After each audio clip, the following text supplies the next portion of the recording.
ఈరోజు ఈ కుటుంబానికంట దేవుడు ఏం తెలియజేస్తున్నాడంటే ఆశీర్వాదము. ఏం తల్లి? ఆశీర్వాదము. ఈరోజు ఈ కుటుంబానికి ఏం కావాలి? ఆశీర్వాదము. మీకు ఆశీర్వాదము ఎలా వస్తుందో దేవుడి వాక్యం ద్వారా తెలియపరుస్తూ ఉన్నాడు. ఈ ఆశీర్వాదం మీకు రావాలంటానంట మొట్టమొదటిగా ఈ బైబుల్ గ్రంథంలో అగ్గై అనే పుస్తకంలో 2వ అధ్యాయము 19వ వచనం ఉన్నాయి. ఒకసారి చదవండి మరొకసారి. ఆశీర్వదించేదను. ఎలాగ ఆశీర్వదిస్తానంటే ఈ అగ్గయ్యలో మనకేం తెలియజేస్తున్నాడంటే ఈ గ్రంథము రాసేటప్పుడు ఏం రాశాడంటే ఈ అగ్గయ్యకి ఏమని తెలియజేస్తున్నట్టే అగ్గయ్య అనే ప్రవక్త ఉన్నాడు. ఎవరున్నారు తల్లి? ఈ అగ్గయ్య అనే ప్రవక్త ఎక్కడున్నాడంటే యూదా దేశంలో. ఎక్కడ తల్లి? యూదా దేశంలో. ఈ అగ్గయ్య అనే ప్రవక్త ఉన్నాడు. ఈ అగ్గయ్య అనే ప్రవక్త యూదా దేశంలో ఉన్నాడు. యూదా దేశంలో ఈ అగ్గయ్య ఉంటుంటే అగ్గయ్యకి దేవుడు బయలుపరుస్తున్నాడు. ఏమని బయలుపరుస్తూ ఉన్నాడంటే ఆ యూదా దేశంలో ఉన్న ఇశ్రాయేలు జనాంగానికి అయ్యా ఏమంటున్నాడు? కోట్లలో ధాన్యం ద్రాక్ష చెట్లైనను అంజూరపు చెట్లైనను దానిమ్మ చెట్లైనను ఒలీవ చెట్లైనను లించకపోయిన కదయా. అయితే ఇది మొదలుకొని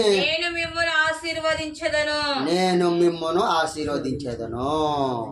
దేవుడు అంటున్నాడు అగ్గయ్యతో తెలియజేస్తాడు. అగ్గయ్య ఆ ఇశ్రాయేలు జనాంగానికి ఏమని తెలియజేస్తావంటే ఈ 4 ఏంది కొట్లలో ఏమైతే ఉంటాయంటే ద్రాక్ష చెట్లు కానీ అంజూరపు చెట్లు కానీ దానిమ్మ చెట్లు కానీ ఒలీవ చెట్లు కానీ ఫలించలేదా? ఎంతలే ద్రాక్ష చెట్లు కానీ అంజూరపు చెట్లు కానీ దానిమ్మ చెట్లు కానీ ఒలివ చెట్లు ఫలించలేదా? ఫలించకపోయినా పర్వాలేదు, ఇది గత ఆడుకు వదిలేసి ఇక నుంచి నేను చెప్పిన మాట అగ్గయ్య నువ్వు ఆ జనాంగానికి తెలియజేయి. ఇక్కడి నుంచి అవి పండించకపోయినా పండకపోయినా కరువు వచ్చినా కాటకాలు వచ్చినా ఇబ్బందులు వచ్చినా ఒడిదొడుకులు వచ్చినా ఇక్కడి నుంచి ఆపేసండి. ఇక్కడి నుంచి నేను చెప్పే మాట ఆ జనాంగానికి తెలియజేయి. ఏమని తెలియజేస్తావంటే ఇది మొదలుకొని నేను వాళ్ళని ఆశీర్వదిస్తాను అని తెలియజేయ అన్నాడు. ఈరోజు దేవుడు మన కుటుంబానికి ఆశీర్వదిస్తాను అని చెప్పాడా? మొట్టమొదటి మాట అన్నాడు ఆశీర్వదిస్తాను. ఈ కుటుంబాన్ని నేను ఆశీర్వదిస్తాను. ఈ కుటుంబాన్ని నేను ఎట్లా ఆశీర్వదిస్తాను? మీ బాధలు కష్టాలు దుఃఖములు వేతనలు ఆవేదనలు బాధలు ఆర్థిక ఇబ్బందులు ఏమైనా ఉంటే ఏమైనా ఉంటే నేను సమస్తమును తీర్చువాడను నేనే. ఏదైనా సమస్తమును తీర్చువాడు నేనే. కానీ మీరు చేయవలసిన పని ఏం తల్లి? చేయవలసిన పని ఈ కుటుంబము మీరు ఎలాగో పాస్ అయిపోయారు. ఎలానే ఎగ్జామ్ రాసేవాళ్ళు పాస్ అయిపోతారు. వాడు కష్టపడి చదివితేనే పాస్ అవుతాడు. ఏనా ఎగ్జామ్ వెళ్ళిన తల్లి కష్టపడి చదివి వాడు రాస్తే పాస్ అవుతాడు. చదవకుండా పాస్ అవ్వాలంటే పాస్ అవుతాడా? అవడు. ఇప్పుడు మీరు కూడా పాస్ అయ్యారు. అది ఎలా రమేష్ బ్రదర్ అంటే నేను ఎలా చెప్పగలుగుతానంటే ప్రతి నిత్యము మీ కుటుంబములో దినదినము ప్రార్థన అనే శక్తి దేవుని యందు యాకోబు పెనుగులాడినట్టు మీరు ప్రతి నిత్యము ప్రార్థనతో పెనుగులాడుతున్నారా లేదా? చూడండి ప్రతినిత్యం పెరుగులాడుతున్నారు లేదా? ప్రార్థనతో ప్రతి నిత్యం మీ కుటుంబము నేను వచ్చినప్పటి నుంచి చూస్తా ఉన్నా. అది ఏదో ఒక రూపంలో మాటల రూపంలోనైనా సరే దేవుని మాటలు ఏ విషయంలో ఎటు తిరిగి వచ్చినా దేవుని మాటలే మాట్లాడతారు. కానీ ఆ అమ్మటి వెళ్ళింది ఈ అమ్మటి వెళ్ళింది ఈ అమ్మ వచ్చింది ఆ అమ్మ ఎన్ని చెప్పుకోరు. ఎటు బయట తిరిగి వచ్చినా దేవుని మాటలే మాట్లాడతారు. రెండవదిగా ప్రతినిత్యము ప్రార్థనతో మీరు యాకోబు వలె పెనుగులాడినట్టు మీరు ప్రార్థనతో పెనుగులాడతారు. అది అడిగేది దేవుడు. ఈ ప్రార్థనతో ప్రతి నిత్యము ఈ కుటుంబం పెనుగలాడుతుంది. ప్రతి నిత్యము ఈ కుటుంబము నన్ను అడుగుతుంది. ప్రతి నిత్యము ఇదిగో నా బిడ్డకి పెళ్లి కావాలి, ఇదిగో నా బిడ్డలకి పనులు కావాలి, మా కుటుంబము ప్రతి నిత్యము కలకాలం ఉండాలి, మాకు పనులు సమస్తము కలగాలి, అన్ని విషయంలో మా బిడ్డల భవిష్యత్తు బాగుండాలి, అందరూ బాగుండాలి, వాళ్ళు మేము బాగుండాలి, ఈ గ్రామము బాగుండాలి, మేము బాగుండాలని కోరుకునేవారు మీరు. కాబట్టి దేవుడు మిమ్మల్ని పాస్ చేశాడు. ఓకేనా? పాస్ చేశాడు అనే తృప్తి గల వారితో ఒకసారి చప్పట్లు కొట్టున్నాయి.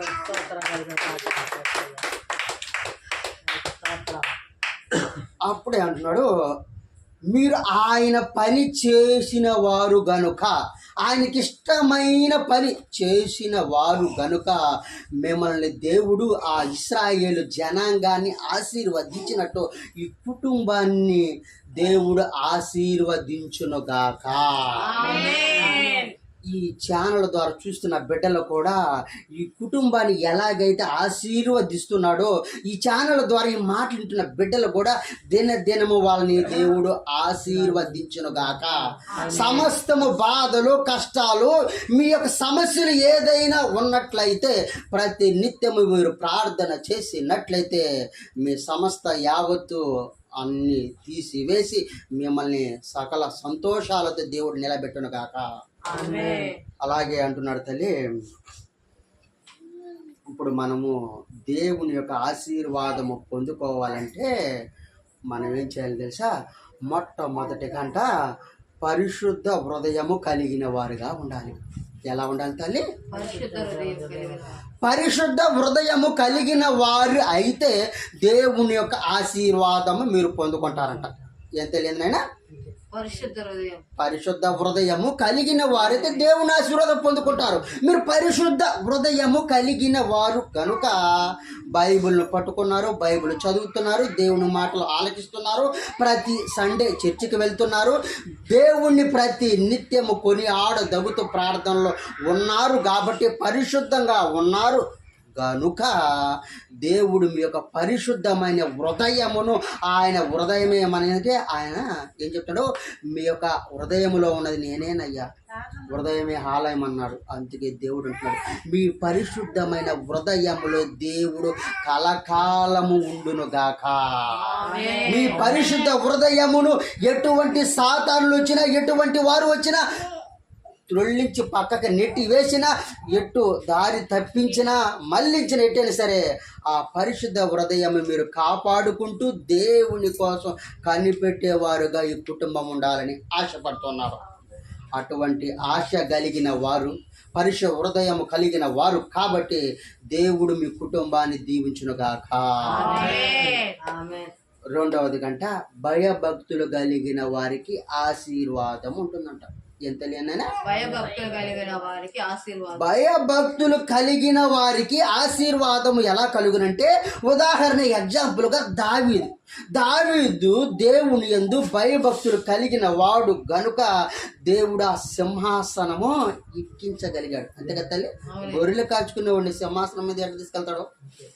ఏనైనా ఉదాహరణ, నేను పందులు కాసుకుంటాను, నన్ను తీసుకెళ్ళి సింహాసనం మీద కూర్చోబెడతారా? చెప్తాను, కూర్చోబెట్టు. ఎందుకంటే దేవుని యందు ప్రతి నిత్యము భయభక్తులు కలిగిన వారికే ఆ అర్హత, ఆ విలువ, ఆ కిరీటము, దేవుని యొక్క విషయములు నువ్వు లోతుగా వెళ్ళి కలిగిన వాడివైతే, ప్రతి నిత్యము భయభక్తులు కలిగిన వాడివైతే, భయము భక్తులతో దేవుని వాక్యమును, దేవుని యొక్క ప్రార్థన నువ్వు ప్రతి నిత్యము చేసిన వాడివైతే, ఆయన నడవడికలో నడిచిన వాడివైతే, భయభక్తులు కలిగిన వాడిగా నిన్ను దేవుడు తీర్చునుగాక. ఒకవేళ ఒడిదుడుకులు ఉన్నాయా, లేదు ఏమన్నా ఉన్నాయంటే సరిదిద్దుకునే అవకాశం మన అందరికీ దేవుడు ఇచ్చునుగాక.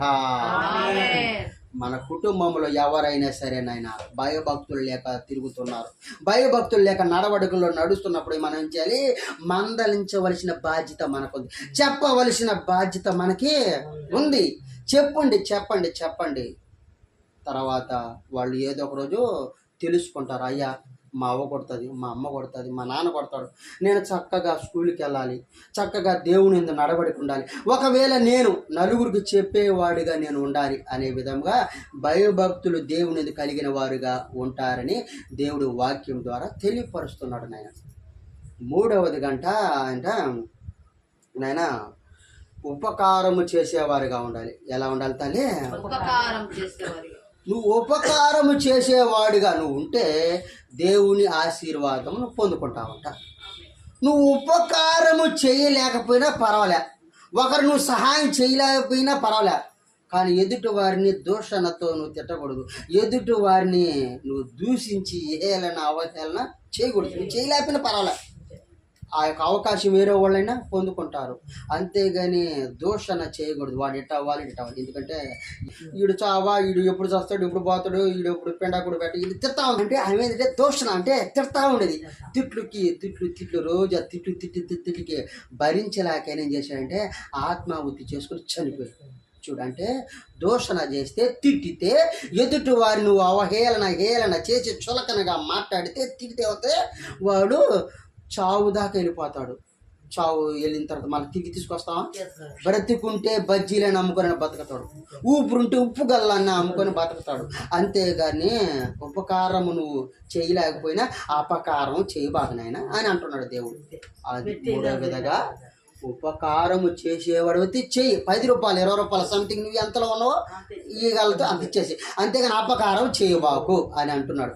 నువ్వు ఉపకారము చేసిన వాడివైతే, ఒకవేళ చేయలేకపోయిన వాళ్ళు మేలులు నువ్వు కలుపుకున్న వాడివైతే, వాళ్ళకి నువ్వు మేలు చేసేవాడివైతే దేవుడు అంటున్నాడు అటువంటి వారికి నేను చేసిన వారికి నేను ఆశీర్వాదమును ఇస్తాను అని అంటున్నాడు. అటువంటి ఆశీర్వాదం మనం పొందుకుందామా? ఉపకారము చేసుకొని ఒకరొకరిని తిట్టుకోకుండా ఒకరొకరి పట్ల మనం ప్రేమ అనురాగాలు పంచుకొని వాళ్ళ బాధలు మన కష్టాలుగా, మన బాధలు వాళ్ళ కష్టాలుగా అందరితో కలిసిపోయి మమేకముగా ఉండి ఉపకారం చేసేవారిగా మనం ఉన్నట్లయితే దేవుడు మనకి ఆశీర్వాదం ఇచ్చునుగాక. అలాగే దేవుడు అంటున్నాడు మన ఆశీర్వాదము పొందుకోవాలంటే నాయన దేవుని కొరకు ప్రతి నిత్యము కనిపెట్టుకునే వారిగా ఉండాలి. ఏంటలే మన ఆశీర్వాదం పొందాలంటే దేవుని కొరకు మనం ప్రతి నిత్యము ఆయన కొరకు ప్రార్థనతో కనిపెట్టుకొని ఆయనతో మమేకమై జీవించే వారిగా మనం ఉండాలంట. ఏనైనా ఆయనతో కలిసి జీవించేవారు. ఎలాగంటే ప్రార్థన అనే శక్తితో మాత్రమే నువ్వు జీవించగలుగుతావు అని దేవుడు అంటూ ఉన్నాడు. అటువంటి ప్రతి నిత్యము దేవునితోనూ ప్రార్థనతో జీవించగలిగే వాడిగా నీవు ఉండాలని కుటుంబంలో దేవుడు మీకు తెలియచేస్తూ ఉన్నాడు. రెండవదిగా ఆయన అంటున్నాడు సంపూర్ణముగా లోబడి ఉండాలి. ఏమంటాలి అందులో సంపూర్ణముగా ఆయనకు మనం ఎలా లోబడతామంటే ఆయన నడవడికలో నడిస్తేనే లోబడతాం, ఆయన మాట వింటే మనం లోబడతాం, ఆయన వాక్యానుసారముగా నడుచుకుంటే ఆయన వాక్యమును ప్రతి నిత్యము చదివితే ఏది ఒడుదుడుకులు, ఏది తప్పు, ఏది కరెక్టు, ఎలా ఉండాలి, ఎలా నడుచుకోవాలి అని తెలియజేస్తూ ఆ సంపూర్ణముగా ఆయనలో లోబడి ఆయనలో ఉండి నడుచుకునేవారిగా మన దేవుడు చేస్తాడు. అటువంటి మీరు సంపూర్ణులుగా ఆయన లోబడే వారిగా ఈ కుటుంబము ఉండాలని, లోబడుతూ ఉన్నారని, అలాగే ఇంకా మీకు తెలిసిన వారు ఎవరైనా సరే అయ్యా దేవుని యొక్క నడవడికలో మీరు ఉండండి అయ్యా, దేవుని మాటలు వినండి అయ్యా, దేవుని యొక్క వాక్యమును చదవండి అయ్యా, దేవునికి లోబడండి అయ్యా, మేము సంపూర్ణంగా మా కుటుంబాన్ని దేవునికి లోబడి ఉన్నాము, మీరు కూడా ఒకసారి యేసు ప్రభు వారికి సంపూర్ణంగా లోబడే వారిగా మీరు ఉండాలని ఆశ కలిగి ఉండండి అయ్యా, రండయ్యా పోదాం అట్టా ఎట్టా అని చెప్పి మీరు దేవుని వైపు మళ్ళించిన వారైతే మీరు కూడా మీ జీవితాల పట్ల దేవుడు ఇంకా సంపూర్ణముగా ఈ కుటుంబాన్ని వాడుకొని ఆశీర్వాదము కలిగేటట్టు చేయనుగాక. అలాగే నాయనా ఇవన్నీ కలగలిపి దేవుని యందు నువ్వు నడుచుకున్న వాడివైతే మిండైన ఆశీర్వాదములు మీకు దేవుడు ఇచ్చునుగాక. ఏనాయనా ఎంతని మీరు అలాగే ఉంటారా? ఆశీర్వాదం పొందుకోగలుగుతారా తల్లినైనా? ఏం తల్లి? ఫస్ట్ ఏంటంటే భయభక్తులు కలిగిన వారుగా ఉండాలి, రెండవదిగా ఆయన యందు సంపూర్ణంగా లోబడే వారిగా ఉండాలి. ఒకవేళ మీ మనసు అటు మళ్ళీ ఇటు మళ్ళా సరిదిద్దుకొని ఆయన వైపు నడిచేవారిగా మీరు ఉండాలని దేవుడు తెలియజేస్తూ ఉన్నాడు తల్లి నాయన. ఆ విధంగా మీరు ఉంటారని అగ్గయ్య ప్రవక్త ద్వారా ఇశ్రాయేలు జనాంగానికి ఎలాగైతే తెలియజేశాడో, అయా కొట్లలో ధాన్యము పండించినా పండకపోయినా లేకపోయినా సరే, ఈ 4 రకాలు పండకపోయినా ఇబ్బందిరా, కానీ నేను ఇక్కడి నుంచి మొదలుకొని నేను ఆశీర్వదిస్తాను అని ఇశ్రాయేలు జనాంగానికి దేవుడు ఏ విధంగా తెలియపరిచాడో ఈరోజు ఈ వాక్యం ద్వారా మీకు ఈ కాలంలో ఈ క్షణంలో మీకు ఈ వాక్యం ద్వారా తెలియజేస్తాడు. బిడ్డలారా, ఈ కుటుంబం మీరు దిగులు పడకండి, దిగులు చెందకండి. ఇక నుంచి ఇది మొదలుకొని మీ కుటుంబాన్ని నేను ఆశీర్వదిస్తాను. ఇది మొదలుకొని కుటుంబాన్ని ఆశీర్వదిస్తాను. అంతేగాక మీ యొక్క ప్రతి అక్కర్ల అవసరతలు నేను తీరుస్తానని దేవుడు తెలియపరుస్తున్నాడు. ఆ విధంగా మీరు దేవుని యందు లోబడి ఉండేవారిగా మీరు ఉంటారని, దేవుని యొక్క ప్రతి ఒక్క మెండైన ఆశీర్వాదాలు కలకాలము మీరు పొందుకొందురుగాక. అలాగా మీరు పొందుకుంటారని ఈ ఛానల్ ద్వారా చూస్తున్న బిడ్డలకు కూడా వాళ్ళు కూడా సకల ఆశీర్వాదములు దేవుని ద్వారా యేసు క్రీస్తు ప్రభు వారి ద్వారా మీరు పొందుకుంటారని ఆశ